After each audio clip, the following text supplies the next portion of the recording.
Hey, good morning everybody. Frank Valkyria, welcome to the channel. Today we're doing a video reaction of Legendary Rose, of a Legendary Man. I'm talking about Sean Connery. He's definitely one of my favorite actors ever. I mean, that's a fact. Unfortunately passed away today at the age of 90, and it's really sad to see legendary figures that have created so much magic for us in movies over the decades. He's definitely one of those characters, and even though life is just like that for every human being that has ever existed, it's still hard to see people going away, people which we somehow relate so much, even though we never met them. This is the strangeness of cinema, of fiction, of art in general. But the heritage, what they leave behind, that kind of quality of triggering our imagination, bringing us places, it will stay there, and it will just bestow that type of magic upon others, which will get to all of a sudden find out about James Bond or Indiana Jones. So today I just want to do a reaction of the top 10 Sean Connery performance just to celebrate. When you think of living legends, this man comes to mind with a career spanning over 50 years. I'm very sure that you don't have to draw on my past experiences to formulate your conclusions, Lord Bernardo. Welcome to WatchMojo.com, and today we're counting down our picks for the top 10 Sean Connery performances. If you're going to San Francisco... Actually, the one that we just saw, The Name of the Rose, that it's an incredible mega novel from Italian writer. And I mean, I was quite young when I saw that movie, and I remember I was so impressed by the mysticism of it. Il Nome della Rosa, it's just a legendary novel as well, that if you haven't read, you should definitely read it. Room service. This is the penthouse. Do you do snacks, drinks? Number 10, Robert Mac McDougall, Entrapment. You're the most beautiful crook I've ever seen. Great, thank you, kind sir. As Mac, Connery gets the chance to play... Actually, I remember watching this movie, and I enjoyed it, like the whole thing in the castle here in this big house. But I have to say, I don't remember clearly. Now I'm curious to triggered to see it again. The ladies' man, some 30 years after his heyday as a sex symbol. He proves he's as witty as ever when he and Catherine Zeta-Jones attempt to pull off an art heist worth $8 billion.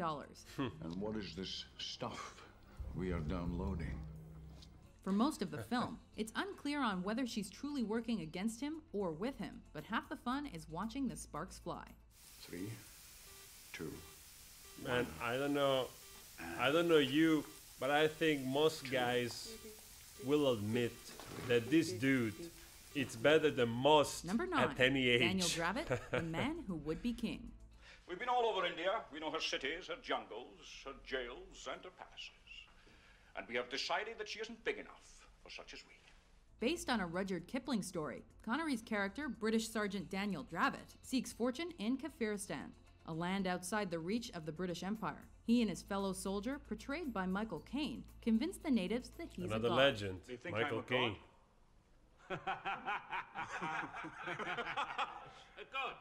Michael Caine, also a legendary actor, probably has starred in, I don't know, probably like 100 movies or something. Like, it's incredible.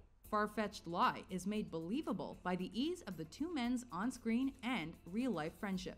Supposing you got killed, eh? Supposing that, where would I be at? Won't happen again.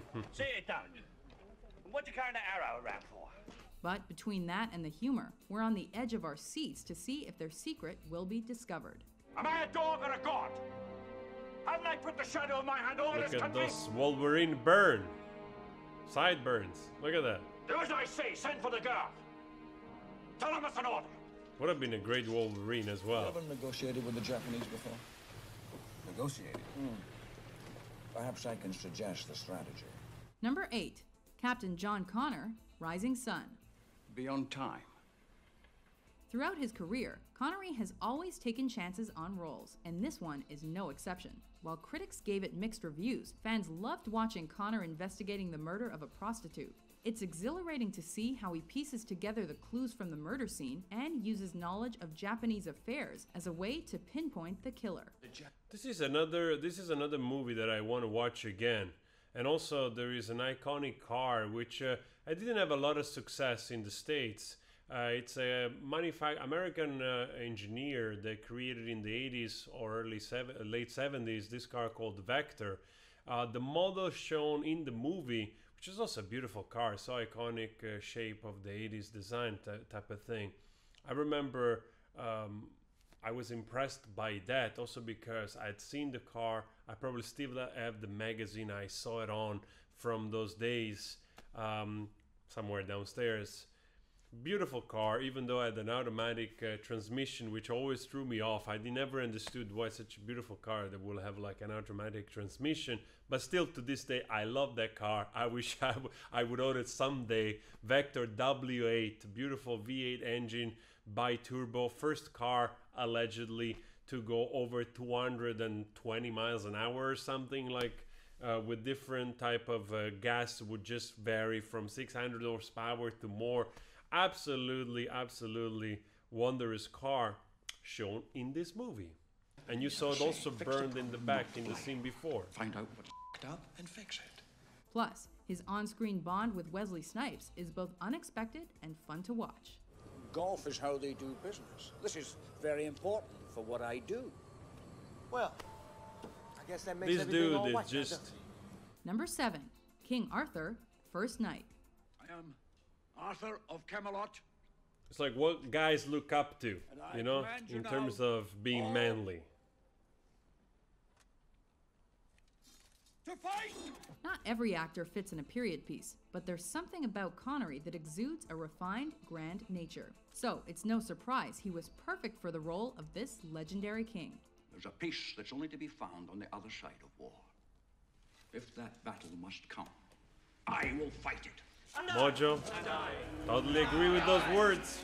This While guy some of the cast exudes. struggled to look like they belonged in Camelot, Connery was commanding in every scene, and audiences found themselves rooting for his marriage and love for Guinevere, despite what the history books say. Marry the king, Guinevere. This man exudes charisma. The man. I hate you. Good. Yes. That is a perfect way to start. Number 6. Juan One of my Sanchez Villalobos favorite. Ramirez, Highlander. What I do know is that because you were born different, Look at this guy. Come on. men will fear you. Look at this guy. Don't you wish that this guy was like, I don't know, like the uncle of Jack Sparrow or something? The best pirate scoundrel ever. Look at that, with long hair and the hearing is just like, it deserves a freaking applause. I mean, he made this movie cool, in my Wasn't opinion. one of Connery's smash hits, but we can safely say that his portrayal of Ramirez is a major reason the movie became a cult classic. The film jumps 100%. back in time Just say to it. trace Ramirez's life as an immortal, and we see how he eventually becomes a mentor to the Highlander. You must learn to conceal your special gift and harness your power. Honest to God, this is the reason Until the why time this of the movie is gathering. cool. The sci-fi flick is different from Connery's other roles, but it just goes to show he's got range. How do you fight Amazing. such a savage? With heart, faith, steel. In the end, there can be only one. Amazing. Number 5. John I'm Patrick gonna watch Wilson, all of those The Rock. movies. You're not the sort. Let's find out. Oh. Connery seems to be the only man that becomes more of a badass as he ages. When given Yeah. the chance to play Mason, a former prisoner of Alcatraz accused of being an MI6 agent, Connery inadvertently plays a pseudo-reincarnation of his James Bond character. I want a suite, a shower, a shave, and the feel of a suit. This movie is less refined than his 007 days, but boy is it fun to see him kicking ass and packing heat as he attempts a reverse prison break. You stand by the door. Actually, I don't remember this movie I'd like really to know well. how you plan on accomplishing that. Through here. Honestly, another one that really stands out for me is Hunt for Red October. Number 4. Jimmy Malone, The Of Untouchables. course, yes. Wow, Untouchables.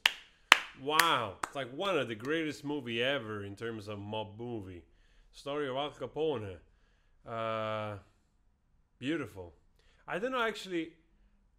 I don't know if I must have seen this in the with the yes, I must have seen it because I've seen it in my teenage years.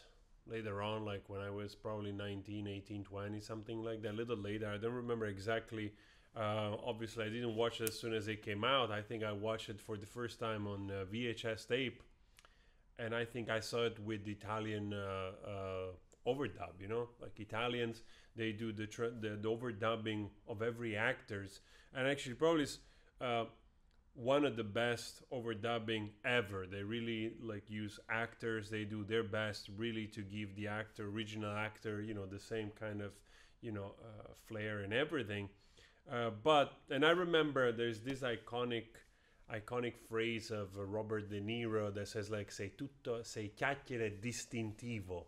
I don't know exactly how it translates in English, but your talk and badge, something like that, I think he said. But I don't remember if he says exactly the same thing in English. So, amazing role. I want to watch this movie too. Even beside a star-studded cast that features Robert De Niro and Kevin Costner, Connery has no problem holding his own. As Jim Malone, Didn't he he's the win tough an but Oscar paternal for this? Irish-American cop who assists Elliot Ness in his pursuit of the notorious Al Capone. Want to get Capone? Here's how you get him. He pulls a knife, you pull a gun. He sends one of yours to the hospital, you send one of his to the morgue. That's the Chicago way. Amazing. That's how you get Capone. Thanks to his powerful portrayal, Connery was awarded his first and only Oscar for Best Supporting Actor and earned a career resurgence as well. Isn't that just like a wop? What an amazing Brings a knife to movie. a gunfight. This is the Get kind outta of here, guy. you gaggle bastard. This is the kind of guy Number you three, just can Professor watch. Henry Jones, Yes, Indiana read Jones the and the magazine Last or Crusade. something, you know. The quest for the Grail is not archaeology. It's a race against evil. Indiana Jones is an iconic character, but in the third installment of the franchise, it's Connery who steals the show as the elder Dr. I couldn't agree more. I love Indiana Jones. It's one of my favorite movies ever. I love Harrison Ford is another of my favorite actors ever. So to see them together is just like perfection. And I have to say, like, this is probably my favorite role of Sean Connery. I just love this movie. I love the story. Of course, there's the religious mysticism in it. The search for the Grail, like he's saying, is the search for the truth. And I just love this movie so much. I think I watched it once or twice a year. To me, the image of Sean Connery will be always attached to this, even more than James Bond. Even though the James Bond, you know, like it's probably the most iconic, and also, you know, probably comes second to that. But yeah, to me, this will be number one. I should have mailed it to the Marx brothers. Will you take it easy? Take it easy? Why do you think I sent it home in the first place? So it wouldn't fall into their hands? In reality, I also want to tell you another thing. I don't know if you, because I'm a nerd about this. In reality, Harrison Ford was just like, I think, 13, 14 years younger than Sean Connery here. Yet you just buy into it. It's just perfect. Also because Sean Connery looks the part, but they're in fact just 14 years apart. So it couldn't have possibly been his father in the movie. But I don't think there is a best duo, father and son, ever in two cinema men are history. only 12 years apart in age. 12. But the chemistry between 12, Harrison Ford and Connery is perfect. Dad! Wow, we think the same things, this freaking thing. Oh, I thought 14, 12, even less. Wow. Oh, Dad! Oh, Dad! What? It's easy to believe the two are father and son, as the elder repeatedly calls Indy Jr. to annoy him. I came here to save you. Oh, yeah? And who's gonna come to Oh save man, you? this movie never gets old. One of the greatest movie packed with all the right ingredients. Yes, it's a blockbuster. Yes, there are mistakes, whatever you want to call them, like the guy from Cinema Scene says. But yet, it's one of the masterpieces of cinema, where you have the right amount of everything, you know, and you forgive certain things, but overall, it's one of those things that will stay with you forever. You know, the legendary, mystical journey of those two characters. It will be always #1 for me. Junior, I told you! The duo is a match made in cinematic heaven. Oh man, I wish they'd done another one together. I really wish. Don't call me Junior.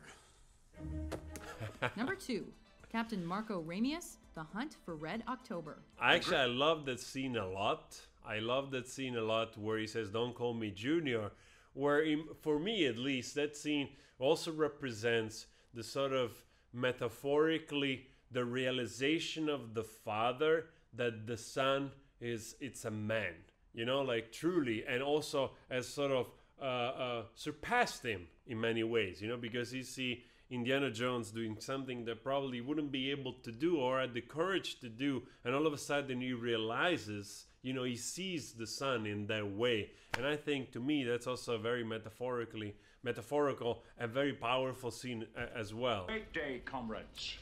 Yes. We sail into history. Ramius is one of the most conflicted on-screen characters we've ever seen. A Soviet submarine captain leading a standoff against the CIA, he keeps us guessing about whether he plans to attack or defect. He's defecting. And he can't change his mind. He's not going to change his mind. You're willing to bet your life on that? Connery's poker face is just that good. It's a tense viewing experience you can't resist getting sucked into, no matter how many times you've seen this film. Besides, a Russian with a thick Scottish accent? Who else could make that work? Anatoly, you're afraid of our fleet. Well, you should be. Personally, I give us 1 chance in 3.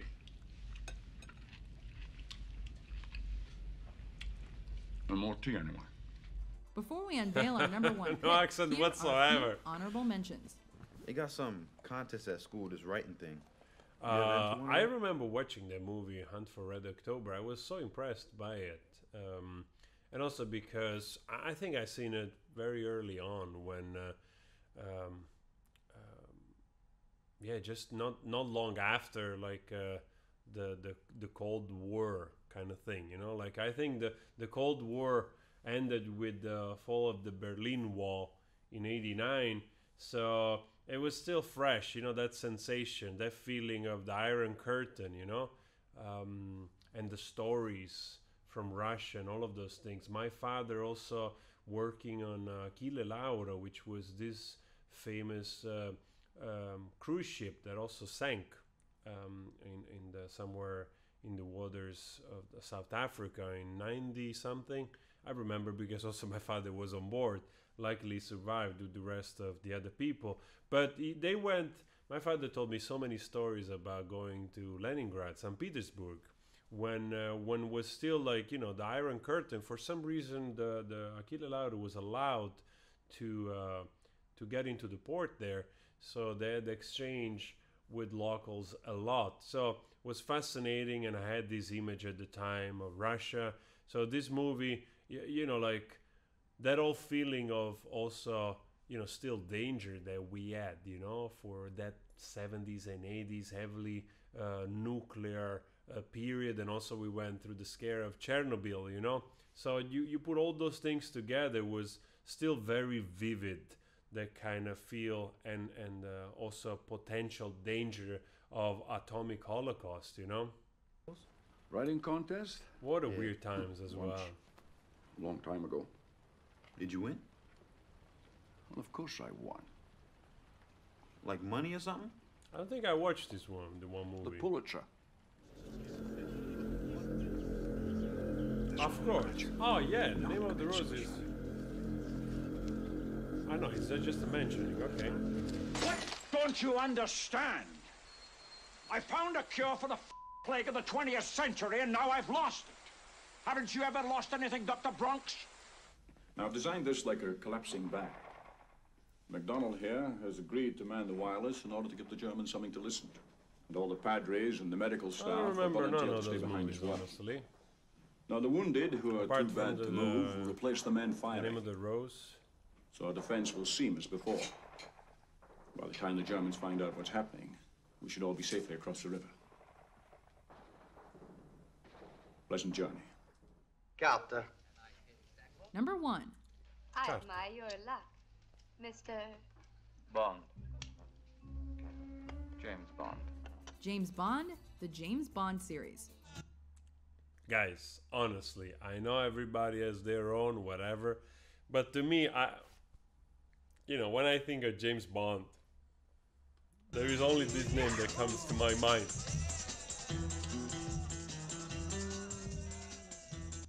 Even going to attempt to debate who the best Bond is, but like any former 007 actor knows, this role is as good as it gets. Who are you? My name is Pussy Galore. I must be dreaming. James Bond is the quintessential cool guy spy that can't be played by any average Joe. Shocking. Connery almost didn't land the role, but after an impressive audition and some persuasion, he starred in 7 Bond films and set the gold standard for all super spies to come. Good evening, sir. Happens to be 3 a.m. When do you sleep, 007? It's so funny also to know that he was already bald when he was doing James Bond, so they used the hairpiece. And I remember I never thought about it. I never knew. So when I realized that, it's kind of funny. It's also something that you cannot unsee. Never on the films time, sir. Do you agree with our list? What's your favorite Sean Connery performance? For more exceptional top 10s published daily, be sure to subscribe to WatchMojo.com. Alright, and also to Frank Valkyria if you want. This was a very, very lovely reaction video from my part because it brought back a lot of memories and also the curiosity to rewatch some of those movies, which they are truly legendary, especially The Untouchables. Of course, for me, I would have put Indiana Jones. I know I'm biased, but I would have put Indiana Jones even ahead of James Bond just because it's so incredibly iconic. But yes, I think I also agree in a way with the James Bond. After all, it's the first movie that really created the legendary character, brought also fame to that kind of role that other actors have interpreted.